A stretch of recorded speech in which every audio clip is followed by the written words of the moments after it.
Hay traiciones que duelen más que otras. Pero que tu propia familia intente vender la casa que tú pagaste con el sudor de tu frente, la casa donde crecieron tus padres, eso es otro nivel. Pusieron el cartel de «se vende», firmaron papeles, incluso celebraron por adelantado.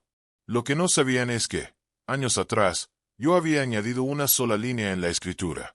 Una cláusula que nadie se molestó en leer, y que estaba a punto de convertir su sueño de avaricia en su peor pesadilla. Si alguna vez has sentido el aguijón de la traición familiar por dinero, y si crees en la justicia poética que se esconde en la letra pequeña, este video es para ti. Dale like, suscríbete, y acompáñame a desentrañar una historia donde la avaricia se topó de frente con la inteligencia. Empezamos. Me llamo David. Mi historia comienza con un acto de amor, no de venganza. Mis padres, ya mayores, vivían en la casa donde yo crecí. Una casa modesta, de ladrillo visto y un pequeño jardín delantero que mi madre cuidaba con devoción. Cada rincón de esa casa era un álbum de fotos de mi infancia, la marca en la pared donde medíamos mi altura, la pequeña abolladura en el suelo de la cocina donde se me cayó una olla pesada, el árbol del patio trasero al que me subía para escapar del mundo. Con los años, las deudas empezaron a ahogarlos. Una mala inversión de mi padre y una serie de problemas de salud hicieron que la hipoteca se convirtiera en una soga al cuello. El banco, implacable, amenazaba con el desahucio. Yo, en ese entonces, ya tenía una carrera estable como ingeniero. No era millonario, pero vivía sin apuros. Ver la angustia en los ojos de mis padres, el miedo a perder el único hogar que habían conocido, fue algo que no pude soportar. Tomé una decisión: pagaría la hipoteca. Cada mes, durante casi 10 años, una parte importante de mi sueldo se iba directamente a salvar el hogar de mis padres. Renuncié a vacaciones, a un coche nuevo, a muchas de las cosas que mis amigos daban por sentadas. No lo hice esperando algo a cambio. Lo hice porque era mi familia. Y el amor, a veces, se demuestra con sacrificios silenciosos. Cuando finalmente pagué la última cuota, la sensación de alivio fue inmensa. Organicé una pequeña cena para celebrarlo. Recuerdo las lágrimas de mi padre, un hombre que rara vez mostraba sus emociones, y el abrazo interminable de mi madre. La casa estaba a salvo. Para formalizarlo todo, fuimos al notario. La escritura de la casa se puso a nombre de mis padres. Yo insistí en ello. Era su hogar, su refugio.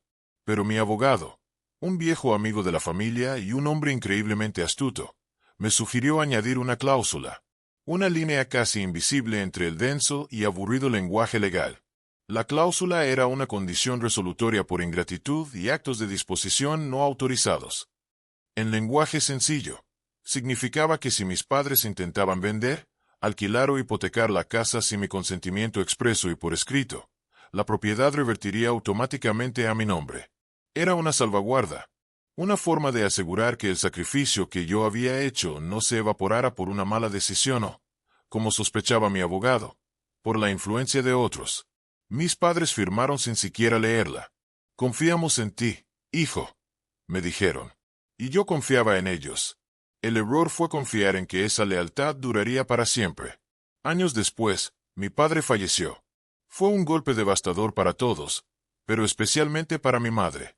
Quedó sola en esa casa enorme, y los recuerdos, que antes eran un consuelo, ahora parecían fantasmas en cada habitación. Mi hermana, Sofía, que nunca había aportado un céntimo para la hipoteca pero siempre había tenido una opinión para todo, empezó a visitarla con una frecuencia inusual. Sofía y su marido, Carlos, siempre habían vivido por encima de sus posibilidades. Coches caros, cenas en restaurantes de moda, vacaciones de lujo que publicaban en redes sociales, una apariencia de éxito que, yo sabía, se sostenía sobre una montaña de deudas. Veían la casa no como un hogar lleno de recuerdos, sino como un cajero automático esperando a ser vaciado. Empezaron su campaña de forma sutil, susurrándole al oído a mi madre. «Mamá, esta casa es demasiado grande para ti. Es un gasto innecesario. Vente a vivir cerca de nosotros, a un apartamento pequeño y moderno. Con el dinero de la venta, podrías vivir como una reina, viajar, darte todos los caprichos que nunca tuviste». Mi madre, vulnerable por el duelo y la soledad, empezó a ceder. Cada vez que yo hablaba con ella, Me repetía el mismo discurso que claramente le habían escrito Sofía y Carlos. Yo intenté razonar con ella, apelar a la memoria de mi padre. Mamá, esa casa es tuya, es tu seguridad. Papá jamás hubiera querido que la vendieras. Pero la codicia es un veneno que se extiende rápido, y la manipulación emocional es su mejor vehículo. Un día, pasé por el barrio y vi el cartel, rojo y blanco, clavado en el césped que tantas veces había cortado. Se vende. Mi corazón se detuvo. Sentí un frío que me recorrió la espalda, una mezcla de incredulidad y rabia. Llamé a mi madre, y su voz al otro lado del teléfono era nerviosa, esquiva. Fue decisión mía, David. Sofía y Carlos solo me están ayudando con el papeleo. Mentira. Podía oír la voz de Carlos de fondo, diciéndole qué decir. La traición era tan descarada, tan brutal. No era solo la casa, no era el dinero. Era el desprecio absoluto a mi sacrificio, a esos 10 años de mi vida. Me habían borrado de la ecuación, como si esos pagos mensuales nunca hubieran existido. Decidí reunirme con ellos. Quería mirarlos a los ojos. La conversación fue surrealista, una obra de teatro del absurdo. Sofía y Carlos hablaban de planes de futuro, de invertir el dinero en un fondo seguro, de aprovechar el buen momento del mercado inmobiliario. Yo los miraba, y solo veía a buitres planeando sobre un cadáver aún caliente. Esa casa la pagué yo, les dije, con la voz temblándome de rabia contenida. Carlos sonrió con una suficiencia que me revolvió el estómago. Legalmente, la casa es de tu madre, David. La escritura está a su nombre, y ella ha decidido vender. No puedes hacer nada. ¿Están seguros?, pregunté. Mi voz era apenas un susurro, pero cargada de una amenaza que no supieron ver. Absolutamente, dijo Sofía, cruzándose de brazos. El abogado ya revisó la escritura. Todo está en orden. Y ese fue su error fatal. El abogado que contrataron, un tipo barato y con prisa, obviamente no había hecho bien su trabajo. O quizás, simplemente, vio lo que quería ver y no entendió el poder que se escondía en esa pequeña línea de texto. Podría haberles enseñado la cláusula en ese mismo momento. Podría haber detenido la venta y haberles restregado su error en la cara. Pero no. La herida era demasiado profunda. La humillación que me habían hecho sentir merecía una respuesta a la altura. La justicia, a veces, necesita un escenario. Decidí dejar que siguieran adelante. Dejé que se hundieran más y más en su propia avaricia. Durante las semanas siguientes, observé desde la distancia, como un cazador paciente. Vi cómo organizaban visitas con posibles compradores. Escuché, a través de vecinos, cómo hablaban de la casa como si ya fuera suya. Supe que recibieron una oferta muy generosa de una pareja joven que se había enamorado del barrio. Supe que la aceptaron y firmaron un contrato de arras, un depósito que los comprometía legalmente a vender. Incluso los escuché celebrar. Una noche, pasé por la casa y los vi en el jardín, brindando con champán. Mi madre, mi hermana y su marido, riendo a carcajadas, celebrando la venta de mi sacrificio. Esa imagen se me grabó a fuego en la memoria, alimentando mi fría determinación. Dejé que eligieran fecha para la firma final en la notaría. Dejé que hicieran planes con el dinero. Sofía y Carlos, en su estupidez arrogante, ya se habían comprado un coche nuevo a crédito, contando con su parte del botín. Habían reservado unas vacaciones de lujo a las Maldivas. Estaban gastando un dinero que aún no tenían, construyendo su castillo sobre cimientos de arena. Mi abogado me llamaba cada día, cada vez más preocupado. David, tenemos que actuar ya. Si firman, será más complicado. No, le respondía yo con una calma que lo desconcertaba. Aún no. La justicia, como la buena comida, necesita su tiempo de cocción. Quiero que saboreen la victoria antes de que se les atragante. El día de la firma llegó. La notaría era un lugar solemne, con paredes de madera oscura, libros de leyes encuadernados en cuero y un silencio que imponía respeto.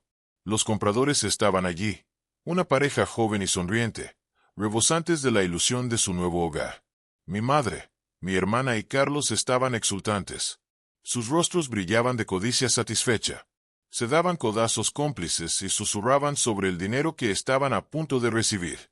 Yo no estaba invitado, Pero fui. Entré en la sala justo cuando el notario, un hombre mayor y de aspecto severo, se disponía a leer los documentos finales.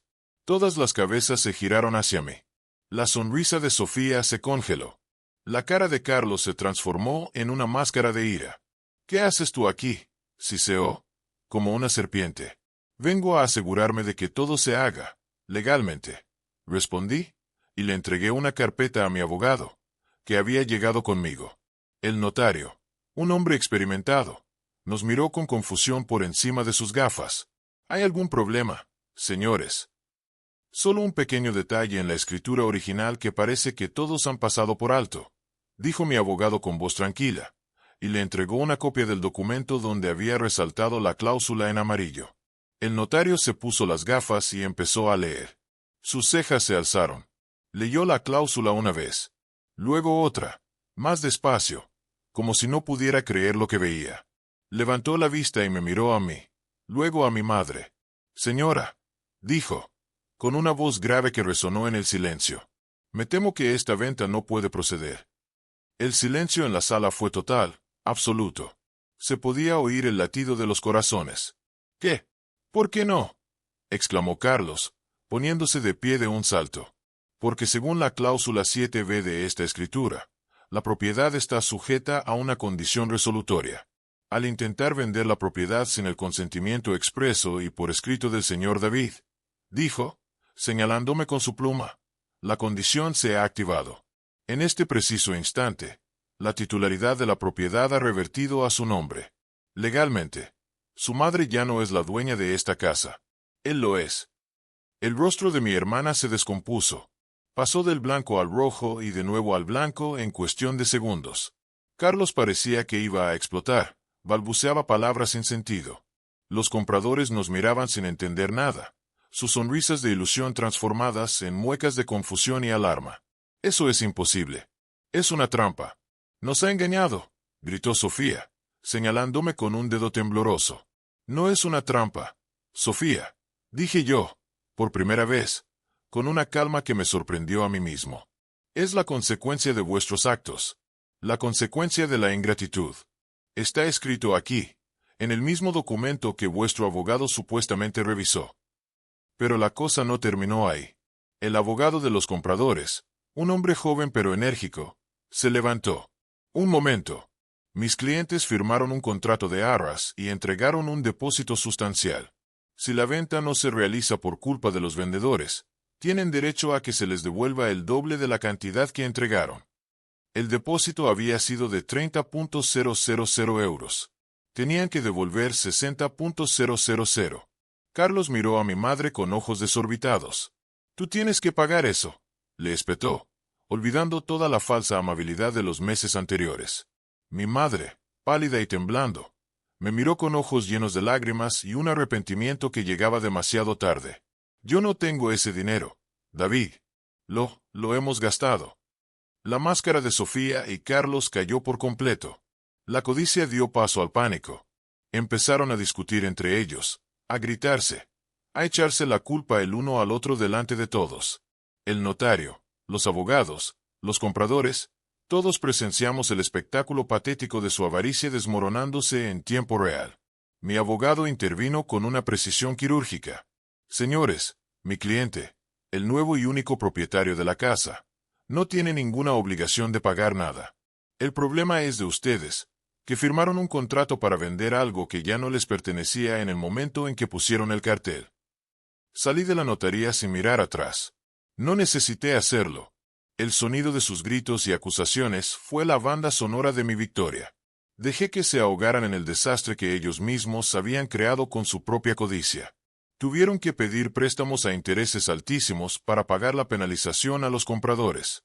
El coche nuevo de Carlos fue embargado antes de la primera revisión. Las vacaciones de lujo se cancelaron, por supuesto. Su castillo de naipes, construido con mentiras y manipulación, se vino abajo de la forma más humillante posible. Unas semanas después, mi madre me llamó, llorando, suplicando perdón. Fui a verla a la casa.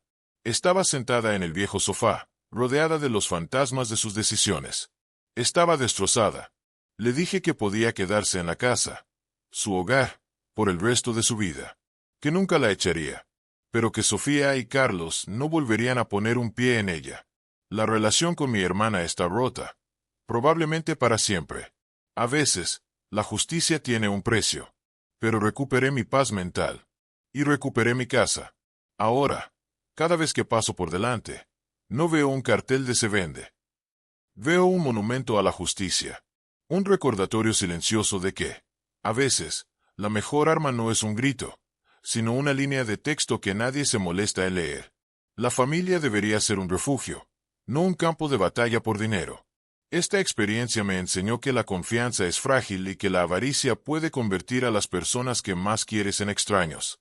Pero también me enseñó que proteger lo que es tuyo, lo que te ha costado esfuerzo y sacrificio, no es egoísmo, es justicia. ¿Has tenido alguna vez una disputa familiar por herencias o propiedades? ¿Cómo crees que se debería manejar estas situaciones? Cuéntame tu experiencia en los comentarios. Si esta historia te ha parecido una dosis de justicia kármica, no olvides darle a like, suscribirte y compartirla. Nos vemos en el próximo relato, donde la letra pequeña lo es todo.